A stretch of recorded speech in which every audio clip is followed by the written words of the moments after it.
एक बार एक राज्य में बहुत ही लालची राजा रहता था।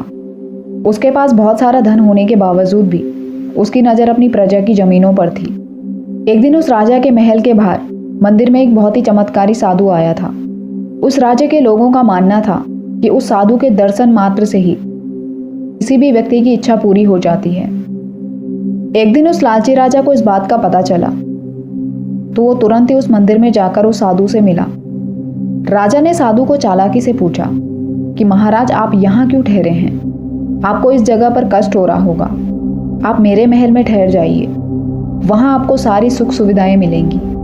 साधु ने मुस्कुराकर कहा, नहीं, मुझे यहाँ कोई कष्ट नहीं हो रहा है, मैं यहाँ बिल्कुल ठीक हूँ। राजा के बहुत जिद करने के बाद साधु राजा के महल में चला गया।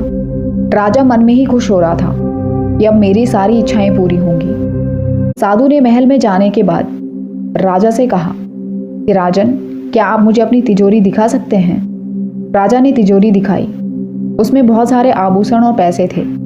साधु ने राजा से पूछा, क्या मैं इन आभूषणों को छू सकता हूँ? तो राजा ने कहा, जरूर महाराज, आप छू सकते हैं। साधु ने सभी चीज़ों को छुआ और राजा से कहा कि राजन, आज मैं आपके जितना अमीर हो गया। आज मैं भी राजा बन गया।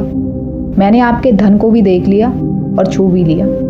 बाकी जो खाना आप खाते हो वही हम भी खाते हैं। राजा को साधु की बात समझ में आ गई कि जिंदगी में धन बहुत कुछ तो है, लेकिन सब कुछ नहीं है।